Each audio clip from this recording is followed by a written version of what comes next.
La última presentación es estudio prospectivo para la detección precoz de carcinoma pulmonar en pacientes con infección por VIH. Resultados preliminares. Nos lo presenta Lali Valencia. Hola, buenos días. Muchas gracias por permitirme comentar los resultados preliminares de este estudio que hemos comenzado a hacer este año en La Paz, pero que nuestra intención es que sea un proyecto GESIDA y abrirlo a otros hospitales. A ver si le da.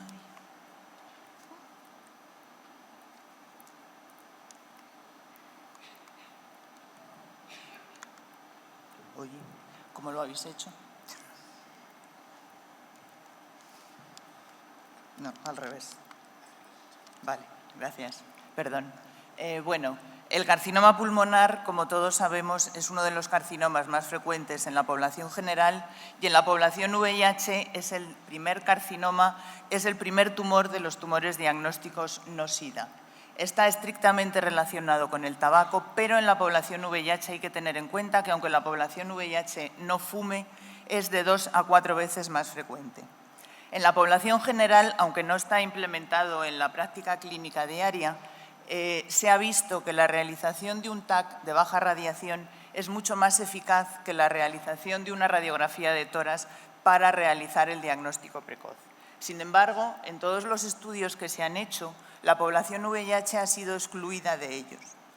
En enero del año pasado apareció publicado este estudio, que fue el que nos motivó el realizar el que hemos puesto en marcha ahora mismo. Se realizó un estudio prospectivo en 224 pacientes, realizando un TAC anual en una población que era una población general de VIH, no tenían ninguna característica principal. Y entonces podemos ver que solo encontraron un carcinoma pulmonar en los 225 pacientes. Cuando uno piensa esto, pues parece ser que no sería rentable la realización de esa prueba.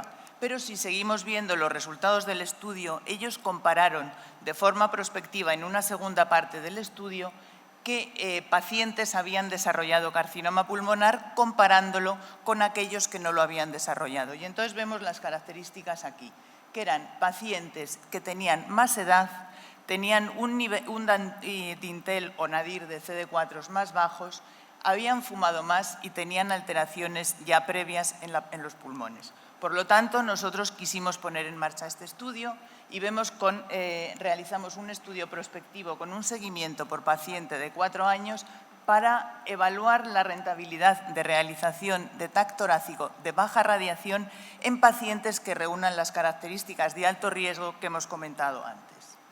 Los pacientes, por tanto, tienen que tener un nadir de linfocitos CD4 menor a 200, ser fumadores importantes y tener más de 45 años.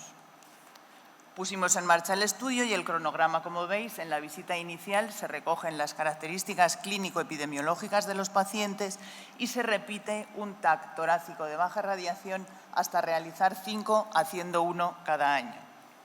Es muy importante hacer incidencia en el hábito tabáquico porque en consultas se les insiste a los pacientes si dejan de fumar.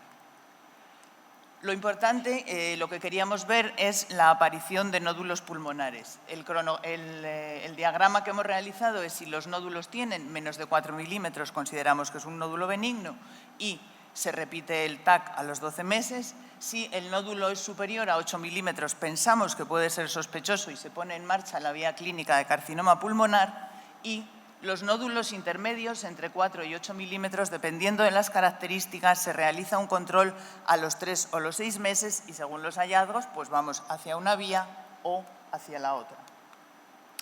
Los resultados, en el momento de realizar la comunicación, solamente aparecieron 36 pacientes, hasta ahora llevamos recogidos 52.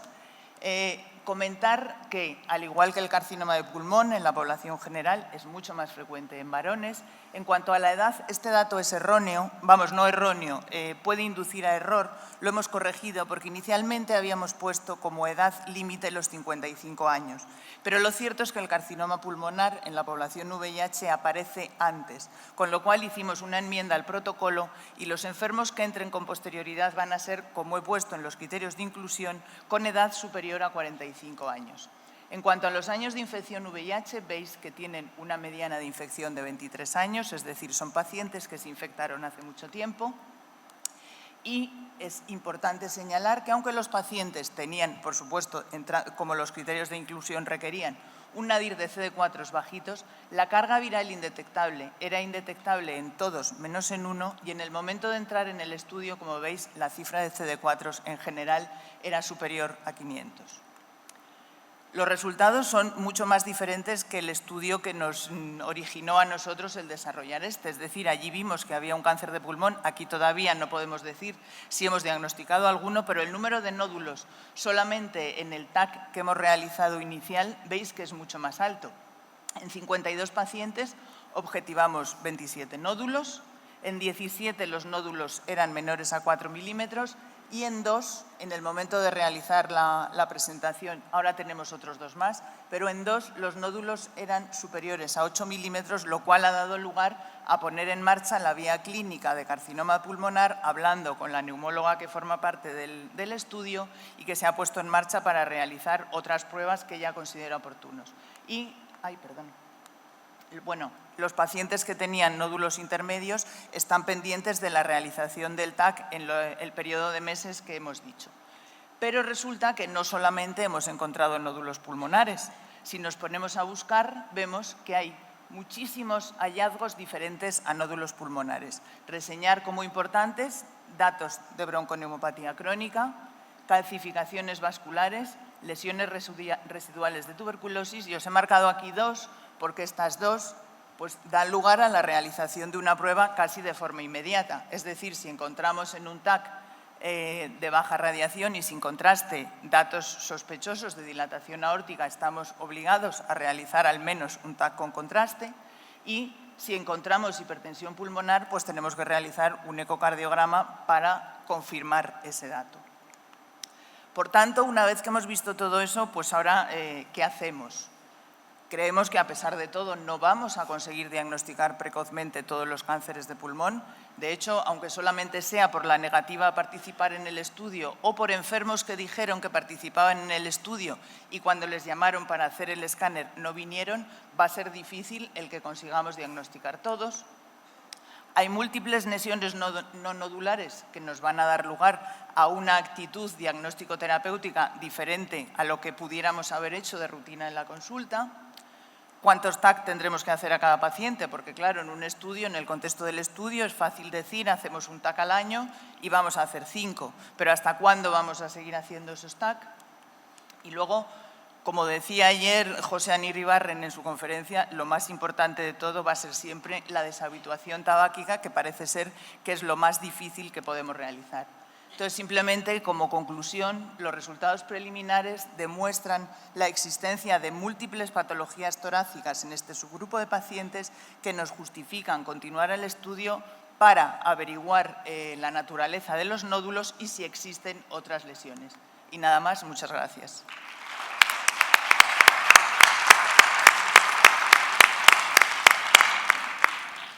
Se abre el turno de preguntas. Ya tenemos aquí a José María Miró. No, perdonad. No, primero, oye, felicitaros por la iniciativa. Yo creo que es un tema muy importante y, por tanto, esto que presentáis aquí es innovador y es algo que tendremos que incorporar y regular, y GESIDA nos puede hacer un gran favor en este sentido, ¿no? Este tema es muy importante. Los datos que has presentado son 2 pacientes. ¿Esos 2 pacientes con nódulos se biopsiaron y tuvieron adenocarcinoma de pulmón o no? Uno de ellos se hizo una fibrobroncoscopia que fue con datos de estos tipo muestra insuficiente, entonces sigue citado en la consulta de neumología para control, y el otro está pendiente. O sea, la actitud inicial es que los vea el neumólogo y después habitualmente es pedir o bien un TAC con contraste o fibrobroncoscopia. Bueno, directamente fibrobroncoscopia tras TAC, pero de momento no tenemos ningún diagnóstico. No sé si probablemente pudiste ver la presentación que hicieron los de la NRS en el CROI pasado. Es un estudio multicéntrico de 15 centros que hacían TAC torácico de baja radiación y que he comprobado y que no está aún publicado, pero era muy interesante porque es una cohorte muy parecida. Los franceses y españoles son en este sentido bastante próximos, y encontrar un 20% de 400 pacientes, definían muy bien los criterios, ¿no? Gente entre 100 y 350 CD4, fumadores de más de 20 paquetes año y que estaban en tratamiento antirretroviral y estaban suprimidos. Un 20% tuvieron patología, nódulos como mínimo de 5 milímetros o más, patología, y un 2% tenían cáncer de pulmón, ¿no? Y este hecho es importante porque esos 10 pacientes de los 400 que tenían cáncer de pulmón, al contrario de lo que ocurre en la mayor parte de series de cáncer no definitorio de SIDA, que llegamos demasiado tarde, están en fases muy avanzadas. 9 de los 10 estaban en fases muy precoces y de hecho la cirugía fue curativa, ¿no? Y por tanto el cáncer de pulmón es una entidad que estará en aumento en esta población y el screening, diagnóstico precoz y la cirugía puede ser curativa a esta población, ¿no? Por tanto, felicitaros de nuevo por vuestra iniciativa. Muchas gracias. Sí que además es cierto que si haces el diagnóstico precoz el resultado va a ser mejor en cuanto a la terapéutica, pero probablemente igual que no se hace en la población general nos costará ponerlo en marcha en la población VIH. En población general no está implementado, aunque sí que se ha comprobado la eficacia de la medida. Hola. Hola. Bueno, primero felicitaros por la presentación, creo que es un trabajo muy interesante y me surgen dos dudas de los datos presentados. Una es que hay un 32% de pacientes con EPOC, ¿no? ¿Estos datos están correlacionados con espirometría? Porque nosotros hemos realizado un trabajo con TACs de alta resolución y la correlación entre el enfisema radiológico y la espirometría a veces no es muy buena. Y el segundo punto, la hipertensión pulmonar que también mencionáis, ¿qué se ha cogido como patrón diagnóstico? ¿Es el ratio entre la aorta y la pulmonar o se ha hecho una ecografía, una ecocardio de control o cómo se ha diagnosticado? En relación a lo de la bronconeumopatía crónica, lo cierto es que de momento no está correlacionado, porque como he dicho, una de las cosas que esto nos va a dar lugar es que vamos a tener que hacer más cosas, o sea, más pruebas diagnóstico-terapéuticas de las que a lo mejor haríamos habitualmente, porque parte de esos pacientes sí que clínicamente, no te puedo decir cuántos ahora, cumplían criterios clínicos de POC, pero otros no. Entonces, bueno, pues eso es una parte pendiente de hacer. Y luego, en relación a lo de la hipertensión pulmonar, como he dicho, por el momento hemos visto datos radiológicos que no te puedo decir yo ahora mismo cuál es el parámetro radiológico. En el protocolo está definido, pero la verdad es que no lo he mirado para la exposición. Cuál es el parámetro radiológico que la radióloga ha cogido para definir hipertensión pulmonar, pero siempre que ella ha puesto datos radiológicos de hipertensión pulmonar se ha hecho el ecocardio y entonces en el ecocardio, que hemos hecho 4, en uno sí que se ha diagnosticado hipertensión pulmonar de 45 milímetros de mercurio. Entonces, bueno, pues de momento todos son datos preliminares, pero sí que es lo que he dicho antes, que nos va a condicionar a hacer más cosas de las que habitualmente hacemos. Muchas gracias. Sí, buenos días. Yo creo que es un tema muy interesante porque ya los pacientes no se nos mueren de SIDA, sino que se nos mueren y desarrollan otras patologías no SIDA, fundamentalmente cánceres y cáncer de pulmón. Hasta ahora que yo sepa, salvo para el cáncer de próstata y para el de hepatocarcinoma, no hay ningún sistema de screening fiable. Se han ensayado mucho, hacemos la radiografía, toda la citología, pero no, ninguno ha sido fiable. Entonces, yo creo que es importante optimizar a qué paciente hay que hacerle un TAC, porque no se lo vamos a hacer a todos, ¿no?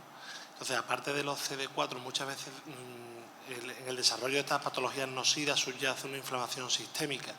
Entonces, no sé si habéis mirado parámetros como, por ejemplo, la PCR ultrasensible u otros parámetros de inflamación que pueden indicarnos a qué pacientes hay que hacerle un TAC de baja radiación. No, en principio los criterios que hemos puesto son los que he definido en cuanto a situación de fumadores, que eran fumadores de más de 20 paquetes año, y el nadir de CD4 si haber tenido patología pulmonar en alguno previamente. Entonces, el implementar esto va a ser muy difícil y se me ha ido el santo al cielo de que me has preguntado lo último. Lo de la sensibilidad. Que se ve mirado parámetros de inflamación sistémica. Sí. Bueno, de hecho, como he comentado antes, sí que se ha comprobado que la realización de un TAC de tórax de baja radiación es mucho más rentable que la radiografía de tórax. Y entonces hay artículos, hay uno muy reciente publicado en el New England de la National Thoracic, no me acuerdo qué más, pero que es un estudio que reúne más de 50.000 pacientes y comprueban que la realización de TAC de baja radiación es claramente costo-beneficio. De hecho, hay luego, como comentario a ese artículo, hay hecho por parte de Neumomadrid y la SEPAR, hay hecho un comentario en el que dicen que ellos realmente serían partidarios de que esto se hiciera porque el cáncer de pulmón es el cáncer que más personas mata dentro de la patología tumoral de todos los que hay. Entonces, no tiene sentido que no se haga nada para prevenirlo. Entonces, en la SEPAR y Neumomadrid han dicho que ellos estarían de acuerdo en hacerlo, pero que en España habría que poner en marcha esto para 1.800.000 personas y dentro de la Comunidad de Madrid para 130.000. Entonces, que las autoridades sanitarias insisten en que lo que hay que hacer es que las personas dejen de fumar, lo cual también es verdad, pero sí que nos vamos a encontrar con este problema en nuestras consultas todos los días. Comentando un poco lo que ha comentado antes el doctor Fanjul, que es una serie, tenemos una cohorte de pacientes que son 295 pacientes a los que hicimos un TAC de alta resolución, además de pruebas espirométricas, pero en este primer TAC de alta resolución que hicimos hace 5 años, realmente 295 pacientes, 3 tuvieron cáncer que se diagnosticaron precozmente y se curaron con cirugía. Es decir, en aquel momento fue un 1 por 100, pero eran pacientes seleccionados al azar, o sea, no eran pacientes teóricamente de alto riesgo, sino que eran pacientes al azar de la consulta. Y ahora, haciendo el seguimiento a los 5 años, ha habido pacientes que han ido acumulando nuevos cánceres de pulmón, que estos datos todavía no los tenemos, pero los tendremos próximamente. Sí, de acuerdo. Sí, yo creo que eso, que lo importante, nuestra idea era el ponerlo en marcha en una población que teniendo más riesgo, pues nos puede ir dando pistas a qué tenemos que hacer después, pero que está claro que el cáncer de pulmón es un problema con el que nos vamos a enfrentar todos los días. Muchas gracias, Marlí.